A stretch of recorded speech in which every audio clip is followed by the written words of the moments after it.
In this video, I'm going to teach you really quickly how you can automatically assign easy to organize labels onto all of your inbound emails using AI so that you can prevent the scenario of having 10,000 unorganized, cold outreach, annoying, frustrating emails and get things nice and easily sorted so that you can respond to what matters and that everything else can just fly by the wayside. I'm also going to be exploring setting this up using a service called n8n, which is a new service used to set up all kinds of different workflows, particularly using AI. If you're not familiar with who I am, my name's Adam. I'm from Sydney, Australia. I'm 23 years old and I've been freelancing as a low-code software developer for the last 4 years. I've made 80K plus through Upwork and over 50 plus jobs, which led me to create a no-code software development agency called APG Software Solutions that's completed over 250 projects for clients worldwide. In addition to that, I'm a general AI low-code enthusiast, which you can probably tell, and I have my own low-code community and also this YouTube channel, which you're currently watching. Now, without wasting any more of your time, I'm going to jump in here and I'll show you exactly what we're working with. So if you look at the screen here, you can see this n8n scenario, and this one is extremely simple. So we're going to start off with a really simple example, but what it's doing essentially is it's watching for a trigger in my Gmail inbox. It's then basically polling an AI agent, which is going to scrape the email and organize that email to assign it one of a list of labels so that we can then create a nicely labeled inbox here. And the labels that I've got here, you can see are client conversations, cold email, educational content, inquiries and leads, event invitations, invoices and receipts, personal, purchased, regulatory and legal, and so forth. And so this is really just to kind of organize what's coming in. And I think the main thing that really spurred this was the influx of cold email that I was getting through, and also just painful emails, a lot of them that I don't really want to be looking at. And the problem is when actual important emails came through from clients, team members, all that kind of thing, sometimes it was getting lost in the inbox. So this really was a quick and simple way to set something up to prevent that from happening to you. And you can see up here in the top left, my inbox has almost 10,000 unread emails in there, which is a massive pain. A lot of what comes in never gets looked at by me. So what I want to do is make sure that important information that's coming in is not getting left behind. Now, how do we actually do that? Well, step one is to set up some sort of service like n8n. And there's a couple competitors for n8n out there. Some of the common ones that people have heard of are Zapier, Make.com, and Flowise. I've picked n8n for this scenario because I've used Make.com a lot in the past, but I've heard really good things about how powerful n8n is specifically for using AI agents. And when I used this, it was so quick and easy to set up. I was really impressed with the framework that they've got built here. If you're going to copy me and use n8n, the first thing you need to do is actually host your own scenario of this. Now, n8n has two different options. If you head to n8n's landing page, you'll see you can get started here, and they've got some pricing for different projects that you can, or different pricing models that you can get started with. Now, what this means is that n8n is actually going to host your instance in this scenario, I believe. But what you can do is you can actually host your own version of n8n on your own server and use it there. And the service that I've used for that is called ELES. And basically what this allows you to do is to whip up your own instance of all these different services in less than 5 minutes. It's actually really, really simple once you get the hang of it. And it just means all the DevOps that's required to manage your own server and all that kind of thing is essentially adopted by Alestio. Now, to quickly show you some of the other services that's on here just for your kind of information. So we've hosted n8n. Mentioned before, Flowise was a competitor that was on here as well. But you can see they've got all different kinds of things in here, so you can really just search for it. So Flowise AI is another similar one. But if you were going to do n8n, you just flick n8n here, select, and then it's like 3 or 4 kind of steps and you're away. And you've got your own hosted instance. So if you come back to your service and you click your hosted instance, if you show display admin UI, it's going to give you a link, which is going to then send you to your own hosted version of n8n, which you can then go ahead and create a scenario. Now, your next step is to actually create the scenario, and I'm going to walk you through that one now. So on the page here, we can see we've got our Gmail trigger. Now, if you set this up, the first thing you're going to need to do is to hook up your own Gmail credentials. Now, this is actually a little bit of a pain because of Google's APIs. So what you're going to want to do is to go to Google Cloud Console, head into your Google Cloud platform, and make sure that you have your own organization up the top here. Now, if you're an agency like me, I do work for a number of different clients, so I have a number of different organizations that I'm assigned to. So definitely create your own organization. I'd recommend possibly doing n8n Gmail, but you can hit new project here and create your own project within your own organization. Once you've done that, you're going to want to go over to the side here and come to APIs and services. And then from here, come down to library here, sorry, and then search for Gmail, hit this and click enable. And then you can come back to APIs and services. And the next thing you have to set up is your OAuth consent. Now in here, you're going to want to create an application. I can't remember the exact way you do that, but when you come into edit app, so you're going to set an app name and a user support email. Don't worry about filling anything else out in here. And you're also going to add a developer contact email. You're going to save and continue. From here, you don't have to click anything in here. Don't have to put anything in here either. And once you come to here, you're good to go back to the dashboard.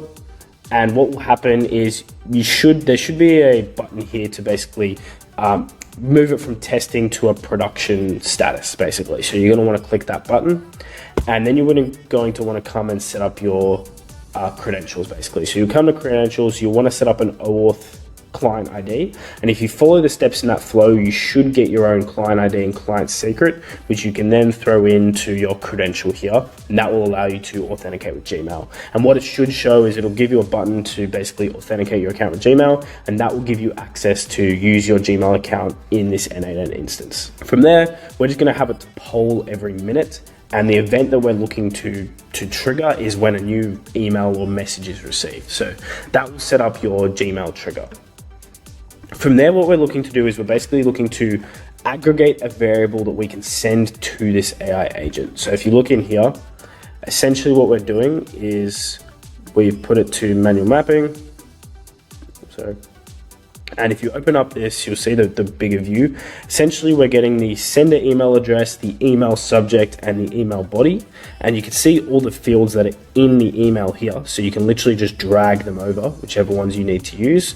And you can build your own, essentially, variable, which you can then use in the following steps throughout the scenario. So we've built this, and this is called... I forgot what this module's called. I think it's called edit fields set. So you can drag and add that into your own scenario. Next up, we have the AI agent. Now, you're going to want to drag this onto your scenario, and you're going to want to also set up OpenAI. So to do that, you're going to want to go to platform.openai, head to the API. And in here, first off, you're going to want to set up a workspace, and I set up a specific workspace for n8n. And then what you're going to want to do is if you come to dashboard and you head down to API keys, you can create a new secret key, which you can then put in the OpenAI chat model. So this is your credential here. You're going to want to set that up with your OpenAI account, and you're going to want to select a model. I've selected GPT-4o because it's cheap and quite accurate. And the next thing you're going to do is define the rules for your assistant. Now, what I'll do is I'll make this prompt available in our school community. So if you haven't joined our school community, I run a completely free community for NoCode builders who are interested in freelancing or anything agency related or AI related. And what I'll do is I'll make this prompt available in the text there, so that if you want to access it and you don't want to write it out yourself, you're going to go there completely for free and grab that for yourself. Now, this prompt, as you can see, essentially defines the agent's role, which is to return a label for the email that best categorizes it from the following list. So we've got our list of labels, which is inquiries and leads, cold email marketing, invoices and receipts, and so on. You're welcome to change these labels if you want. And the way that you actually set these labels up is if you come to Gmail and you go to settings, you go to all your settings, you come to labels and scroll down, you can see all of your labels here, and you can also create new labels if you want to. Once you have that sorted, and you've got that set up, what's really important is your output format and your response. So what I've said here is the response must include the category, the label ID, and a confidence score. Now, you don't need to return the confidence score if you don't want to. I've just returned it because I'm interested to see what the AI model is going to churn out. And you also need to return the actual, send the assistant the actual email. Now, once you have that sorted out, the last thing we're going to do is set up a structured output parser. Now, what is a structured output parser? Essentially, when we use these AI models, they're natural language models, and they're designed to talk to you and return inconsistent results. But sometimes when we're using these, in this scenario, we want one specific category. We don't want the assistant to return questions or ask us extra things. We just want it to return the category that best matches the email. So what this structured output parser is we're essentially defining a schema for the model to return. If you expand the schema, now it's bit buggy, but you'll see what's happening here is essentially it's defining the response. So we're getting a email category with one of these values. We're also getting the label ID, and we're getting the confidence score. And so what's happening there is it's essentially just defining a structure. Now, this structure can be particularly confusing. If you open it up, it has some documentation here. But if you want extra help writing this, what you can actually do is ask ChatGPT to write you one, grab a copy, come to the platform or the assistance API, come into the assistance module here, scroll down and see this response format. If you open this up and click generate and throw what your structure in here, this will make sure that the structure is correct and works with OpenAI. So if you're getting some errors with your existing response and you're not sure where it's going wrong, throw it in here. This will format it correctly, and then you can just copy and paste this back into your n8n scenario. Now that you've got that sorted out, your next step is to actually attach the labels to the emails. Now, what you'll see here is I'm actually passing the label ID rather than the label name to this workflow. And what this workflow is, it's the add labels. If you want to add it yourself, you can just search up Gmail. You can open Gmail and you'll see add label to a message is one of the possible actions.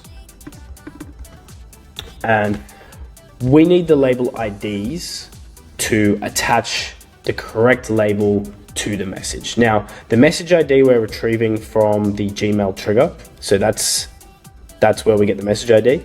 And the label ID we're retrieving from the AI agent's output, which is this label ID here.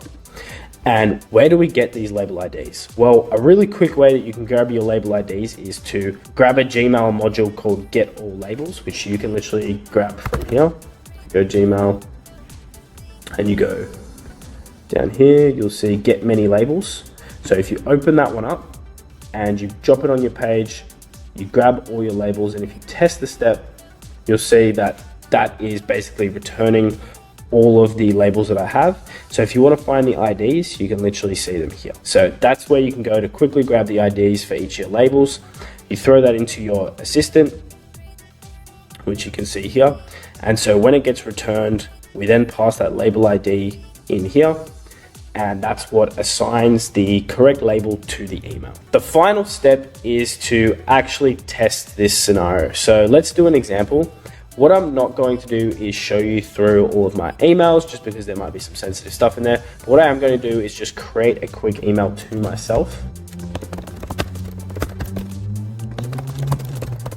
And this email should really be categorized as it really should be categorized in the team communication section.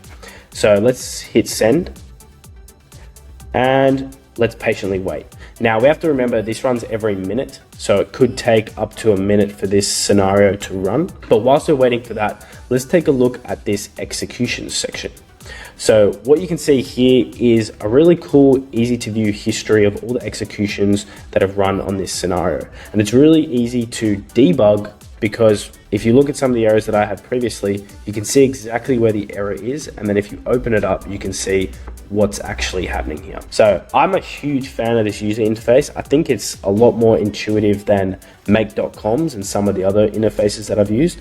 So I would highly recommend using n8n where you can for these kind of things. Now we can see we've got an error. So let's see. Invalid label team communications. Now we can see the workflow running here, and this one has succeeded. So we can see here that the label's been attached. And if I come back to Gmail